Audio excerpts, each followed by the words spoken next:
ሰላም እጅጉን የተወደዳችሁና የተከበራችሁ የአሁን ስፖርት አድማጭ ተመልካቾቻችን እንደምን ዋላችሁ። የዕለተ ሐሙስ የከሰዓት ስፖርታዊ መረጃዎችን ከአሁን ስፖርት ይዘን መጥተናል። ትላንትና የአውሮፓ ቻምፒየንስ ሊግ ተጠባቂ ጨዋታዎች እንግዲህ መጠናቀቃቸውን ተከትሎ ዛሬ የዩሮፓ ሊግ ጨዋታዎች ይካሄዳሉ። እሱን እንዲሁ የምንጠቁማቸውም ይሆናሉ። በተለይም ደግሞ ዛሬ የሚጠበቁ ጨዋታዎችን እንዲሁ በስፋት የምንመለከት ይሆናል። ከዚህም በተጨማሪ እንግዲህ ትላንትና ከተደረጉ ጨዋታዎች በኋላ የተሰጡ ሀሳቦች አሉ። እሱን በስፋት የምንመለከት ነው የሚሆነው። በክለብ መረጃዎቻችን ሰፋ ያለ የክለብ መረጃን ይዘን የምንቀርብ ነው የሚሆነው። ከእናንተ የሚጠበቀው ሰብስክራይብ በማድረግ የቤተሰባችን አባል እንዲሆኑ እንጋብዛችኋለን። ላይክ በማድረግ ደግሞ እንድታበረታቱ ነው የምንጠይቃችሁ። ሁሌም አዳዲስና ትኩስ ስፖርታዊ መረጃዎችን ለማግኘት አሁን ስፖርት ምርጫችሁ ይሁን ነው የምንለው። እኛ ቀጥታ ወደ ፕሮግራሞቻችን ነው የምናልፈው። የአውሮፓ ቻምፒየንስ ሊግ የአምስተኛ ሳምንት የሁለተኛ ቀን ጨዋታዎች መጠናቀቃቸውን ተከትሎ ዛሬ የኮንፈረንስ ሊግ እንዲሁም የዩሮፓ ሊግ ተጠባቂ ጨዋታዎች የሚደረጉ ነው የሚሆኑት። በዛሬው ቀን በርካታ ጨዋታዎች ይደረጋሉ። ምሽት 2 ሰዓት ከ45 እንዲሁም ምሽት 5 ሰዓት ላይ የሚደረጉ ጨዋታዎች አሉ። ምሽት 2 ሰዓት ከ45 ላይ በሚጀምረው ጨዋታ ስንጀምር እንግዲህ ሮማ በሜዳውና በደጋፊዎች ፊት ሚትላንድን የሚያስተናግድበት የዛሬ ተጠባቂ ጨዋታ ነው። ሮማ በሜዳውና በደጋፊዎች ፊት ነው እንግዲህ የዛሬውን ጨዋታ የሚያደርገው። ጣሊያን ሴሪያው መሪ ሮማ እንግዲህ ዛሬ በሜዳውና በደጋፊዎች ፊት የሚያደርገው ጨዋታ ይጠበቃል። በዩሮፓ ሊጉ ግን 18ኛ ደረጃ ላይ ነው መቀመጥ እየቻለው። ካለፉት 4 ጨዋታዎች ሁለቱን አሸንፈው ሁለቱን አቻ ማውጣት እየቻለው ሮማ የዩሮፓ ሊጉን መሪን ሚትላንድን የሚገጥም ይሆናል። ሚትላንድ እንግዲህ ብቸኛ የዩሮፓ ሊግ 4ቱንም ጨዋታ ያሸነፈም ክለብ ነው። 12 ነጥብና 8 ነጥብ ጎሎችንም መያዝም ችሏል። ዛሬ ሮማ በሜዳው ከባድ ፈተና እንደሚያጋጥመው ነው እየተገለጸ የሚገኘው። ሌላኛው በተመሳሳይ ምሽት 2 ሰዓት ከ45 የሚደረገውን ጨዋታ ስንመለከት ፖርቶ ከኒስ ጋር የሚያደርጉት ጨዋታ ሌላኛው ተጠባቂ ጨዋታ ነው። ፌኖርደም ሴልቲክን ያስተናግዳል። ሊል ከዳይናሞ ዛግሬፍም እንዲሁ ይጫወታሉ። አስቶን ቪላም ያንግ ቦይስን በቪላ ፓርክ የሚያስተናግድበት ጨዋታም ይጠበቃል። ይህም ጨዋታ እንግዲህ ለአሰልጣኝ ኡናይ ኤምሬ ወሳኝም ነው የሚሆነው። በተለይም አስቶን ቪላ 8 ውስጥ አጠናቀው ወደ ቀጣዩ ዙር ለማለፍ ከሚያደርገው ጉዞ ጋር እንግዲህ ዛሬ ሌላኛው ወሳኝ ጨዋታም የሚሆን ነው የሚሆነው። አስቶን ቪላ ካለፉት 4 ጨዋታዎች አንድ ጨዋታ ብቻ የተሸነፈ ሲሆን 3ቱን ማሸነፍም ችሏል። 9 ነጥብና 4 ነጥብ ጎሎች መያዝ መቻላቸው ነው የተመለከት ነው። በሊጉ ማለትም በዩሮፓ ሊጉ 6ኛ ደረጃ ላይ መቀመጥም ችሏል። በተቃራኒው ያንግ ቦይስ 22ኛ ደረጃ ላይ ነው መቀመጥ እየቻሉት 6 ነጥብና 4 የግብ ዕዳ በመያዝ 2 ጨዋታ ተሸንፈው 2 ጨዋታ ማሸነፍም ችሏል። ዛሬ ከሜዳቸው ውጪ ያንግ ቦይሶች ከአስቶን ቪላ ጋር በእንግሊዝ የሚያደርጉት ጨዋታ ከባድ እንደሚሆን በርካቶቹም ይገልጻሉ። ቪክቶሪያ ፕሌዘን ፍራይቡርግን የሚያስተናግድበት ሌላኛው ተጠባቂ ጨዋታ ነው። ሉዶ ጎሬትስም ሴልታ ቪጎን ያስተናግዳል። ፌነርባቼ ከፍራንኮ ቫሮሲ ጋር ይጫወታሉ። ፓኦክ ከብራንጋ ሲጫወት ሬንጀርስ ስፖርቲንግ ብራጋን ያስተናግዳል። ሪያል ቤቲስ ከዩትሬክት ጋር እንዲሁ ይጫወታሉ። ቦሎኛ ከአርቢ ሳልዝበርግ ጋር የሚያደርጉት ጨዋታ ይጠበቃል። ሬንጀርስ ከስፖርቲንግ ብራጋ፣ ሪያል ቤቲስ ከዩትሬክት፣ ቦሎኛ ከአርቢ ሌፕዚግ የሚያደርጉት ጨዋታዎች ምሽት 5 ሰዓት ላይ ነው የሚጀምሩት። ሌሎችም ጨዋታዎች እንዲሁ ጌንክ ከባዜል 5 ሰዓት ላይ፣ ኖቲንጋም ፎረስትም ማልሞን የሚያስተናግድበት ጨዋታ ይጠበቃል። አሰልጣኝ ሾንዳይሽ እንግዲህ ወደዚህ ክለብ ከመጡ በኋላ ተከታታይ 2ኛ ድል ማስመዝገብም ችሏል። አሰልጣኝ አንጌ ፖስኮግሉ ከተሰናበቱ በኋላ ኖቲንጋም ፎረስት ጥሩ መነቃቃት ላይም ይገኛል። ይህንንም እንግዲህ በኤሮፓ ሊጉን ለማስቀጠል ዛሬ በሜዳቸውና በደጋፊዎች ፊት በሲቲ ግራውንድ የሚያደርጉት ጨዋታ በርካቶቹ የሚጠብቁትም ጨዋታ ነው። አሰልጣኝ ሾንዳይሽ እንግዲህ የኤሮፓ ሊጉን ወደ ቀጣዩ ዙር ለማለፍ ከሚደረገው ጥረት ውስጥ ለመካተት ዛሬ ወሳኝ ጨዋታም የሚያደርጉ ነው የሚሆኑት። በዚህም እንግዲህ የደረጃ ሰንጠረዣቸውን ስንመለከት ኖቲንጋም ፎረስት 23ኛ ደረጃ ላይ ነው መቀመጥም የቻለው 5 ነጥብና 1 ንጹህ ጎል በመያዝ ዛሬ የሚያሸንፍ ከሆነ እንግዲህ ከፍ ማለት እድልም ይኖረዋል። በተለይም እንግዲህ እስከ 8 ውስጥ ለማጠናቀቅ የሚደረገውን ፉክክር መቀላቀልም ይፈልጋል። ማልሞን ስንመለከት 1 ጎልና 5 የግብ ዕዳም በዚህ ዓመት መያዝም ችሏል። 33ኛ ደረጃ ላይ ነው መቀመጥም የቻለው። ዛሬ የሚያደርጉት ጨዋታ እጅግ በጣም ተጠባቂ ጨዋታ ነው። በኖቲንጋም ፎረስት በኩል እንግዲህ የማይገኙ ተጫዋቾች አሉ። ሞርጋን ጊብስ ኳይት፣ ክሪስ ውድ፣ ኦሌክዛንደር ጂንጀኮ፣ ዳግላስ ሉይዝ ደግሞ ኦላ አይና በጉዳት ምክንያት እንደማይገኙ እየተገለጸም ይገኛል። ምናልባትም እንግዲህ የሞርጋን ጊብስ ዋይት ግን አጠራጣሪ መሆኑ ነው አሰልጣኝ ሾንዳይሽ እየገለጹም የሚገኙት። የዛሬው ጨዋታ በርካቶቹ እንዲሁ እየጠበቁት ይገኛሉ። ሌላኛው የሚደረጉ ጨዋታዎችን ስንመለከት ክሬቬና ስቬዝዳ ከስቱዋ ቡካሪስት ጋር የሚያደርጉት ጨዋታ ይጠበቃል። ፓናቲናኮስ ስቱርም ግራዘን የሚያስተናግድ ሲሆን ማካቢ ቴልአቪቭ ከኦሎምፒክ ሊዮን እንዲሁም ደግሞ ጎሄድ ኤግልስ ከስቱትጋርት ጋር የሚያደርጉት የዩሮፓ ሊግ ጨዋታዎች ናቸው። የኮንፈረንስ ሊግ ጨዋታዎችም ይደረጋሉ። ወሳኝ ጨዋታዎችን ለማስታወስ ያክል እንግዲህ አርቢ ሳልዝበርግ ከክሪስታል ፓላስ ጋር የሚያደርጉት ጨዋታ ይጠበቃል። ክሪስታል ፓላስ ከሜዳቸው ውጪ ነው የዛሬውን ጨዋታም የሚያደርጉት። ከሜዳቸው ውጪ እንግዲህ ወደ ጀርመን አቅንተው የሚያደርጉት ጨዋታ የሚጠበቅ ነው የሚሆነው። በኮንፈረንስ ሊጉ ከሚጠበቁ ክለቦች መካከል አንደኛው የሆነው ክሪስታል ፓላስ በእንግሊዝ ፕሪሚየር ሊግ የሚወከል ብቸኛም ክለብ ነው። ዛሬም የሚያደርጉት ጨዋታ ተጠባቂ ጨዋታ ነው። ምሽት 5 ሰዓት ላይ የሚጀምር ጨዋታ ነው። የሊግ የደረጃ ሰንጠረዣቸውን ስንመለከት እንግዲህ ክሪስታል ፓላስ 9ኛ ደረጃ ላይ የተቀመጠ ሲሆን ሳልስበርጎች 7ኛ ደረጃ ላይም ተቀምጧል። የ1 ነጥብ ልዩነት ነው የያዙት 7 ነጥብ እንዲሁ ደግሞ 6 ነጥብ በመያዝ እንግዲህ መቀመጥም ችሏል። ዛሬ የሚያደርጉት ጨዋታ ተጠባቂም ጨዋታ ነው። ወደ ሌሎች ፕሮግራሞቻችን ስናልፍ እንግዲህ የሳምንቱ ምርጥ ተጫዋች ማን ይሆናል የሚለው ይፋ መሆናል። ባለፉት 2 ቀናት የተካሄዱት የአውሮፓ ሻምፒዮንስ ሊግ መርሃ ግብሮችን ተከትሎ የሳምንቱ ምርጥ ተጫዋቾች እጩዎች ይፋም ተደርጓል። በዚህ መሰረት ኪሊያን ምባፔ ከሪያል ማድሪድ አንደኛው እጩ ተጫዋች ነው። ትላንትና እንግዲህ በጨዋታው 4 ጎሎች ያስቆጠረ እንዲሁም እጅግ በጣም ድንቅ አቋሙን ያሳየበትን ጨዋታ ትላንትና አስመልክቶናል። ትላንት 4 ጎሎችን በማስቆጠሩ እንግዲህ እጩ ውስጥ የተካተተም ተጫዋች ነው። ሌላኛው የፓሪስ ሰን ዠርሜኑ ቪቺኒያም ነው። ይህም ተጫዋች እንግዲህ ሃትሪክ መስራትም ችሏል በትላንትናው የቶተናሙ ጨዋታ ላይ። ይህም እንግዲህ ከጨዋታው በኋላ የጨዋታው ኮከብ ተብሎ የተመረጠም ተጫዋችም ነበር። ሁለተኛው እጩ የሆነ ተጫዋች ሲሆን ፒየር ኤሜሪክ ኦባሜያንግ ከማርሴይ እጩ የተደረገም ተጫዋች ነው። ይህም ጨዋታ እንግዲህ ባሸነፉበት ጨዋታ ላይ 2 ጎሎች ማስቆጠረም ችሏል። ሄርሱ ጉራሲ ከቦሩሲያ ዶርትመንድ እንዲሁ 2 ጎሎችን ያስቆጠረ ተጫዋች ነው። በእጩነት መቅረብ የቻሉ ተጫዋቾች ናቸው። ከነዚህ መካከል የሳምንቱ ምርጥ ተጫዋች ይፋ የሚሆነው እንግዲህ በነገው ዕለት የምንመለከት ነው የሚሆነው። ሌላኛው ኔይማር ጁኒየር ለክለቡ ራሱን ለመስጠት ማሰቡ እየተገለጸ ይገኛል። ብራዚላዊ ተጫዋች ኔይማር ጁኒየር በጉልበት ጉዳት ምክንያት እስከ ፈረንጆቹ አዲስ ዓመት ከሜዳ እንደሚርቅ መገለጹም ይታወሳል። በወራጅ ቀጠናው የሚገኘው ክለቡ ሳንቶስ በሊጉ ለመቆየት በቀጣይ 3 ጨዋታዎች ወሳኝ ይሆንባቸዋል። ይሁን እንጂ ኔይማር ጁኒየር የጉልበት ጉዳት ቢገጥመውም ከጉዳቱ ጋር ትላንትና ሙሉ ልምምድ መስራቱ ነው የተገለጸው። ኔይማር ጁኒየር ክለቡን ከመውረድ ለመታደግ ከጉዳቱ ጋር ተጫውቶ መስዋዕትነት መክፈል እንደሚፈልግ የብራዚል መገናኛ ብዙሃን እየዘገቡም ይገኛሉ። ኔይማር ጁኒየር በቀጣይ ከጉዳት ጋር በመጫወት በአመቱ መጨረሻ ቀዶ ጥገና ለማድረግ ማሰቡ ነው እየተገለጸም የሚገኘው። ሳንቶስ እንግዲህ ተከታታይ 3 ጨዋታዎች ይጠብቁታል። የመጨረሻዎቹ በእነዚህ ጨዋታዎች የሚሸነፍ ከሆነ ወደ ወራጅ ቀጠና የሚወድቅ ይሆናል። ይህንን ነገር እንግዲህ ለመቀየር ነው የቀድሞ ክለቡን በአሁኑ ሰዓት ላይ እየተጫወተበት የሚገኘውን ሳንቶስን እንግዲህ ላለመውረድ የሚደረገውን ጥረቱ ስለመሳተፍ ይህ ወሳኝ ተጫዋች እንግዲህ ራሱን መስዋዕት ለማድረግ እያሰበም የሚገኘው። ከትላንትና ጨዋታ በኋላ እንግዲህ የአርሰናል አንዳንድ ነገሮችም ተነስተዋል። ኖኒ ማዱኬ ሀሳቡን ሰጥቶ ነበር። እሁድ ሌላ ጨዋታ ይጠብቀናል ሲል ነው የገለጸው። ለአርሰናል የመጀመሪያ ጎሉን ያስቆጠረው ኖኒ ማዱኬ በራሱ የሚተማመን ተጫዋች መሆኑንም ገልጿል። በራሴ የምተማመን ተጫዋች ነኝ ያለው ኖኒ ማዱኬ ማንም ሰው የሆነ ነገር ማድረግ አትችልም ሲለኝ አልወድም ሲልም ነው የተናገረው።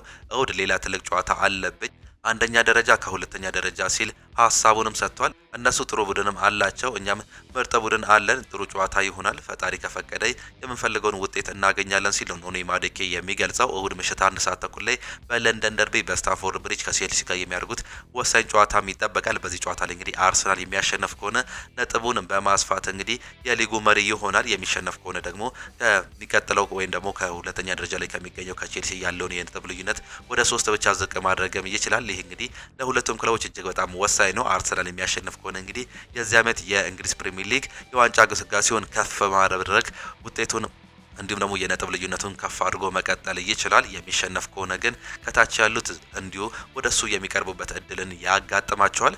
ቪንሴንት ኮምፓኒ አርሰናልን በድጋሚ እፈልጋቸዋለሁ ሲል ነው የተናገረው። ዛሬ የፍጻሜው ጨዋታ አይደለምም ሲል እንዲሁ ተናግሯል። በትላንትናው ዕለት የባየር ሙኒክ ዋና አሰልጣኝ ቪንሴንት ኮምፓኒ ከምሽቱ ሽንፈት በኋላ ምንም ያጣነው ነገር የለም ሲሉ ነው የተናገሩት። የአውሮፓ ሻምፒዮንስ ሊግ አሸናፊ ዛሬ አልተወሰነም ያሉት አሰልጣኙ እኛ ዛሬ ምንም ያጣነው ነገር የለም ሲሉ ለጋዜጠኞችም ተናግሯል። አክሎም በዚህ ዓመት በድጋሚ እንደምናገኛቸው ተስፋ አድርጋለሁ። እነሱ ማሸነፍ አንችልም የምንባልበት ደረጃ ላይ አይደለንም ሲል እንዲሁም ተናግሯል። እነሱ በድጋሚ መግጠም በጣም እፈልጋለሁ፣ ነገሮች እንዴት ወደ ቀጣዩ ዙር እንደሚሄዱ ማየት እፈልጋለሁ ሲሉም ገልጿል። እንግሊዛዊው አጥቂ ሃሪኬን በበኩሉ ውድድሩ ሊጠናቀቅ አካባቢ አርሰናልን እንደምናየው እርግጠኛ ነኝ፣ ስለዚህ ያንን በጉጉት እንጠብቃለን ሲል እንዲሁ መናገሩ ነው የተመለከት ነው። በትላንትናው ጨዋታ ላይ እንግዲህ መሸነፋቸውን ተከትሎ ይህንን ሀሳብ መስጠታቸውንም ተከትሎ በሚቀጥሉት በተለይም በጥሎ ማለፍ ላይ ብንገናኝ ደስ ይለናል። አንድ ጨዋታ በእነሱ ሜዳ፣ አንድ ጨዋታ በእኛ ሜዳ፣ ከዛ የሚሆነውን ታዩታላችሁ ሲሉ ነው መግለጽም የቻሉት። ከአንድ ዓመት በፊት እንግዲህ በ2024 ላይ በሩብ ፍጻሜው የጥሎ ማለፍ ላይ ባየር ሙኒክ እንዲሁ አርሰናልን ጥሎ ማለፉን እናስታውስም ነበር። ይህንን ዳግም መስራት እንፈልጋለን ሲል ነው ቪንሴንት ኮምፓኒ እየተናገሩ የሚገኙት።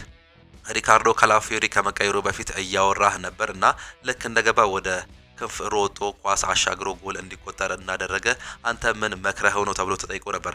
አሰልጣኝ ሚኬል አርቴታ ሲናገር እኔ ነገርኩት ይሄንን ነው፣ ገብተህ ወደ ክንፍ ሮጠህ ኳስ አሻገር፣ ከዛ ወዲያውኑ ጎል እናስገባለን ብዬ ነገርኩት ሲልም ተናግሯል። ይህም እንግዲህ እንደገባ በሁለት ደቂቃ ልዩነት ለውጦችንም አይተናል። ይህ እጅግ በጣም ጥሩ ተጫዋች መሆኑን አሁንም እያስመሰከረ ይገኛል ሲሉ አሰልጣኙም ተናግሯል።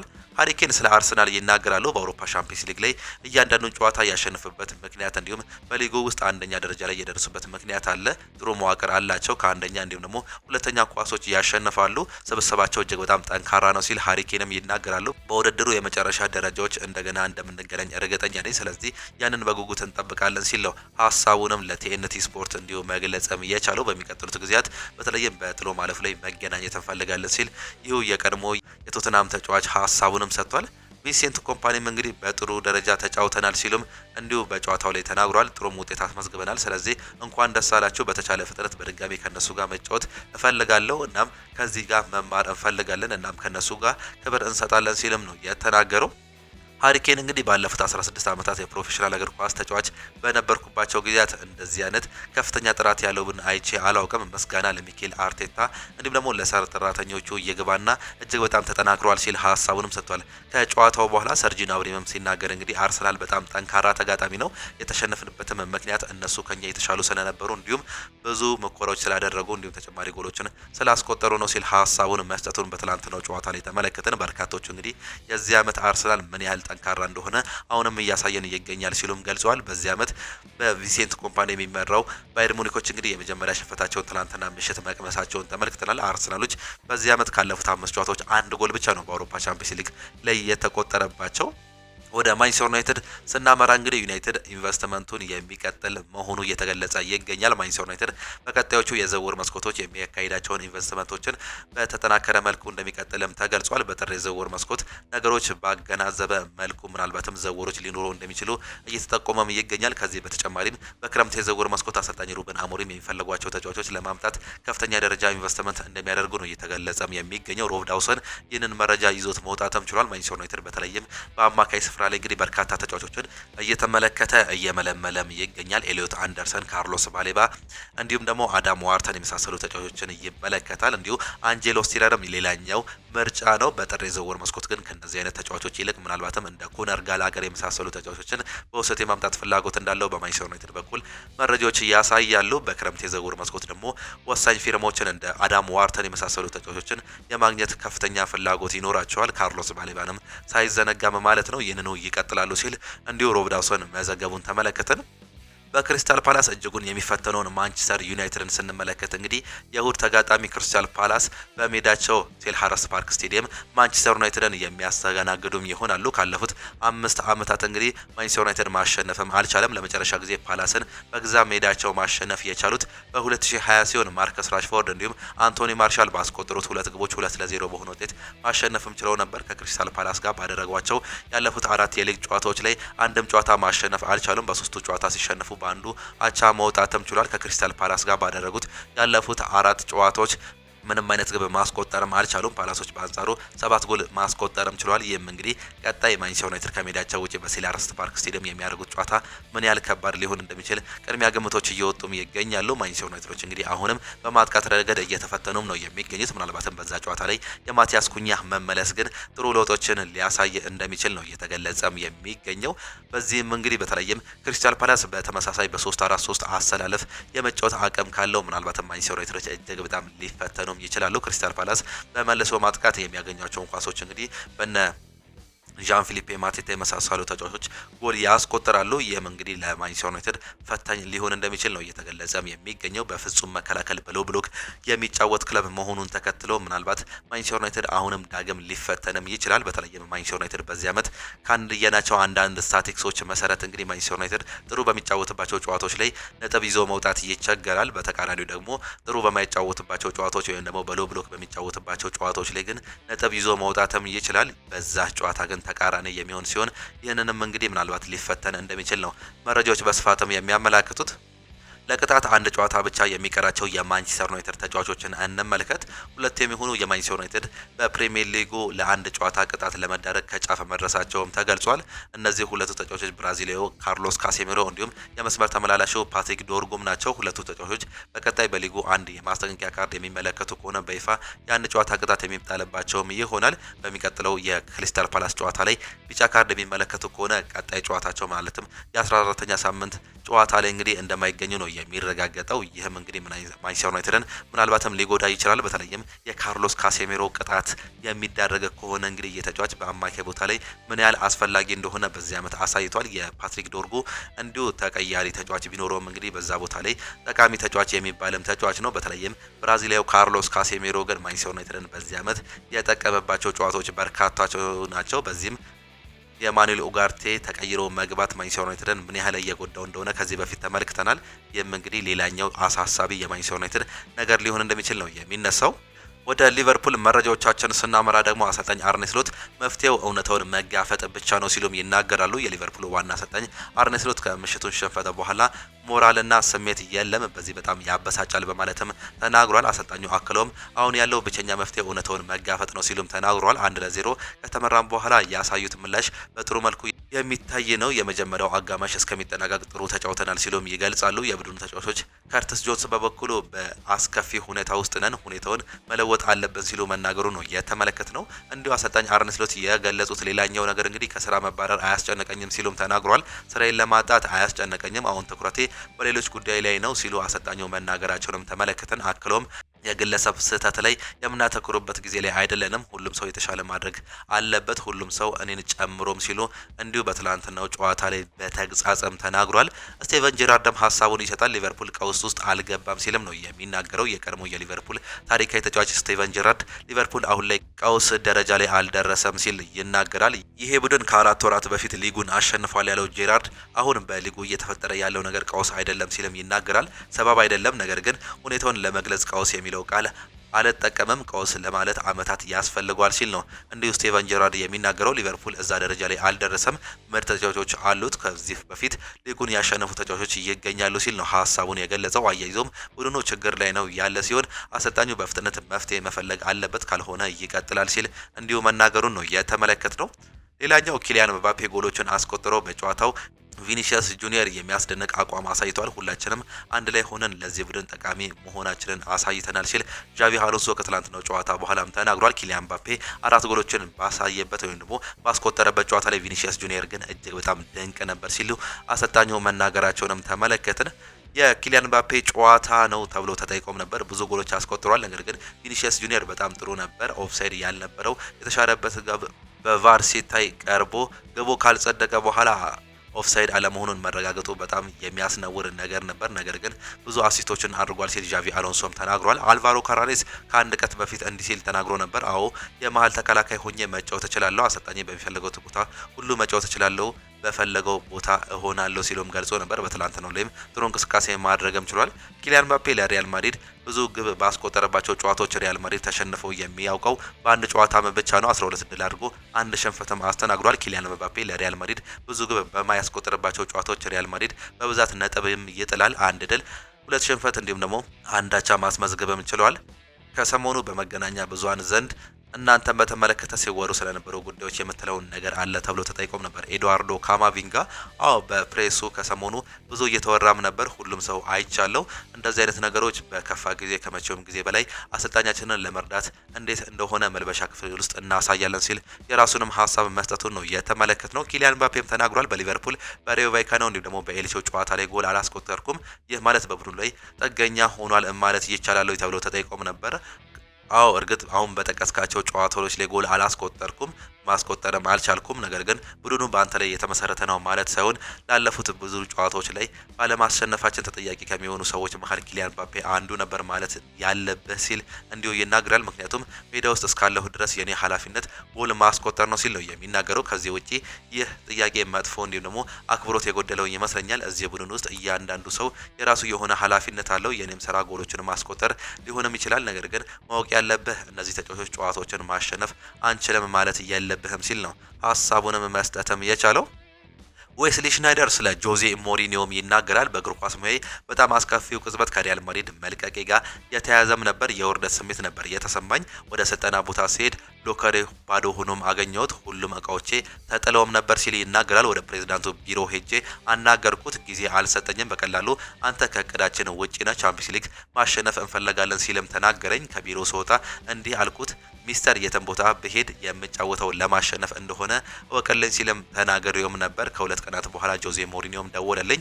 ቁጥሬን ከቺቮ መሰለኝ ያገኘው፣ ምክንያቱም ከዛ በፊት በግል ተዋውቀን አናውቅም። እንደዚህ ያለኝ ዊስሊ በዚህ ያለበት ቦታ እጅግ በጣም ከባድ እንደሆነ አውቃለሁ። ወደ ኢንተርና አብረን ሁሉንም ነገር እናሸንፋለን ሲልም ተናገረኝ ይላል። እንዲሁ ተጫዋቹም ሲገልጽ በዛ ስሜት የነበረበትን ጊዜ ጆዜ ሞሪኒዮ ገና በመጀመሪያ ንግግሩ ነበር የወደድኩት በቡድን ውስጥ ካሉት በጣም አስፈላጊ ተጫዋቾች መካከል አንዱ እንደሆንክና አብረንም ቻምፒየንስ ሊግ እናሸንፋለን ብሎም አረጋገጠልኝ። ምናልባትም ለሁሉም ሰው እንዲህ ሊል ይችላል፣ እመኑኝ ግን ከሱ ጋር ያሳለፍኩት አንድ አመት ከሌላ አሰልጣኝ ጋር 10 አመት ያክል ነው ሲልም ይናገራል። መጨረሻ ምን ሆነ መሰለ ሲል ይናገራል። ታውቃለህ ቻምፒየንስ ሊግ በበርናቦ አሸነፍኩኝ፣ ዋንጫውንም በሎከሬ ፊት አስቀመጥኩኝ። እንዲህም አልኩት ቃል የገባሁት ሁል ጊዜ እፈጸማለሁ ብዬ በሞራዬ እጅግ በጣም ጥሩ ቅጽበት የነበረበትን ጊዜ አስታውሳለሁ ሲልም ይናገራል። በስተመጨረሻም እንግዲህ አንድ የሀገር ውስጥ መረጃን እናጋራችሁ። ግብ ጠባቂ ለመሆን አስበው የተዋጣለት አጥቂ የሆነው ዳዊት ካሳውን እንመልከት። የባህር ዳሩ ፈርጥ አስደናቂ የምልመላ ጉዞን እንዲሁ የምንመለከት ይሆናል። ይህ ከሆነ 7 ዓመት ተቆጥሯል። የባህር ዳር ዩኒቨርሲቲ የስፖርት አካዳሚ ማህበረሰቡን ከሚያገለግልባቸው መንገዶች አንዱ የአካባቢው ማህበረሰብ ልጆችን ተሰጥቶ በመለየት አቅም ያላቸው ወጣቶችን በአካዳሚው ስር በማቀፍ ስልጠና መስጠት፣ ከዚያም ፈላጊ ክለቦች ሲመጡ ያለምንም ክፍያ ያስተላልፋል። በ2011 ክረምት ላይ ባህር ዳር ዩኒቨርሲቲ ስቴዲየም አካዳሚ የእግር ኳስ ክህሎት ያላቸውን ከ13 ዓመት በታች ታዳጊዎችን የመለመል ዘንድ ማስታወቂያ ማወጣ። ከ400 በላይ ልጆችም ተመዘገቡ። ከተመለመሉት ውስጥ በባህር ዳር ከተማ የተወለደው ዳዊት ካሳው አንደኛውም ነበር። በወቅቱ ይህንን መልመላ ያከናወኑት አሰልጣኝ ዳንኤል ጌትነት ወይም ደግሞ ዶክተር ዳዊትን የመለመሉበት ሂደት ሲያስታውሱ አንድ ጥያቄ አለኝ፣ ግብ ጠባቂ ልሞክር እንዴ ይላሉ። ሀሳባቸውንም ሲገልጹ በመጀመሪያው ዙር ምልመላ ጨርሰን ሁለተኛው ላይ ኳስ ከልጁ ጋር ሲጫወት ተመለከትኩት። አስገራሚ ተሰጥኦ እንዳለው ተረዳው። እናም ከግብ ጠባቂነት ይልቅ ሌሎች ቦታዎች ላይ ቢጫወት የበለጠ ውጤታማ እንደሚሆን በማመን በዩኒቨርሲቲው አካዳሚ እንዲታቀፍ እያደረግኩት ሲሉ አሰልጣኝ ዳዊት ጌትነት እንዲሁም ይናገራሉ ሁኔታውን ሲያስታውሱ። ከዚያም በዩኒቨርሲቲው ስር የሆነውን ሆፕ ኢትዮጵያ ወይም ተስፋ ኢትዮጵያ ፕሮጀክት ሁለንተናዊ ድጋፍ እየተደረገላቸው ዘመናዊ እግር ኳስ ስልጠና ትምህርት እንዲያገኙም ተደርጓል። በኋላም አካዳሚያችን በጣም የሚኮራበት ተጫዋች ሆናል ሲሉ ዳንኤል ጌትነትም እንዲሁም ይናገራሉ። በባህር ዳር ዩኒቨርሲቲ ለ5 ዓመታት ሲቆይ ዳንኤል ጌትነት እንዲሁም አሰልጣኝ አስካለ ማርያም ትክክል ያደረጉለት ስልጠናውንም ያሰሩለት ሰው ነበሩ ሲልም ይናገራል። በ2014 ዩኒቨርሲቲውን ወክሎ ቡድኑ በአርባ ምንጭ ላይ ሲሳተፍ ዳዊት ካሳው ግሩም የውድድር ጊዜ አሳልፏል። እንዲሁም ከሳጥን ውጪ ግብ በማስቆጠርም ተሸላሚም ነበር። ያ ዳዊትን የሚፈልጉ ፕሮጀክትን መታየትም ጀመሩ። የአሁኑ የኢትዮጵያ እግር ኳስ ፌዴሬሽን ምክትል ፕሬዚዳንት ዳኛቸው ንግሩም ተጫዋቹን መከታተል ጀመሩ። የፓይለት ፕሮጀክት በመምጣትም ለተስፈኛው አጥቂ ሌላ ተጨማሪ እድገትም ፈጠረለት። በ2015 ይርጋለም ላይ የተካሄደው የታዳጊዎች ውድድር ለዳዊት ካሳው የበለጠ የጠቀመውም ነበር። ከዚያ ውድድር ነበር በ2016 3 ፖይንት አካዳሚውን የተቀላቀለው። ወጣቱ አጥቂ መቀመጫውን በካፍ አካዳሚ ባደረገው 3 ፓይለት አካዳሚ ስልጠናውን እየተከታተለም ይገኛል። አሁን በኢትዮጵያ ወጣት ብሔራዊ ቡድን ውስጥ አስደናቂ ብቃቱን እያሳየ የሚገኘው ዳዊት ካሳው በሴካፋ ከ17 ዓመት በታች ሻምፒዮና 7 ጎሎችን እንዲሁም ደግሞ 1 አሲስቶችን ማስቆጠርም ችሏል። ብዙ የሚያለመው ይህ ወጣት ህልሙን ለመኖርም ጀምሯል። ገና ከወዲሁ ብዙ ግብ ማስቆጠርም የቻለም ተጫዋች ነው። በሚቀጥሉት በኢትዮጵያ ፕሪሚየር ሊግ ክለቦችም እንግዲህ በቅርቡ እንደምንመለከተው ተስፋ እናደርጋለን ሲል ጋዜጠኛው እንዲሁ ጽፎታል። እጅጉን የተወደዳችሁና የተከበራችሁ የአሁኑ ስፖርት አድማጭ ተመልካቾቻችን ለዛሬ የነበረን ስፖርታዊ መረጃዎቻችን ይህንን ይመስሉ ነበር። ፕሮግራሞቻችንን እንዴት አያችኋቸው? ሀሳብ አስተያየታችሁን ኮመንት ቦክስ ላይ ልታጋሩን ትችላላችሁ። ዛሬ የሚጠበቁ ጨዋታዎች አሉ። ከነዚህ መካከል እንግዲህ ምሽት 2:45 ላይ ሮማ በሜዳውና በደጋፊዎች ፊት ሚትላንድን ያስተናግዳል። እንዲሁም አስቶን ቪላ ከያንግ ቦይስ ጋር የሚያደርጉት ጨዋታ ይጠበቃል። ሌሎች ጨዋታዎችም አሉ። በርካታ ጨዋታዎችን እንድትመለከቱ እንጋብዛችኋለን። የምሽት ፕሮግራሞቻችንን በዚሁ አጠናቀቅን። በጠዋት ፕሮግራሞቻችን እስከምንገናኝ ድረስ ግን ቻው ቻው፣ መልካም ጊዜ፣ መልካም ምሽት ይሁንላችሁ።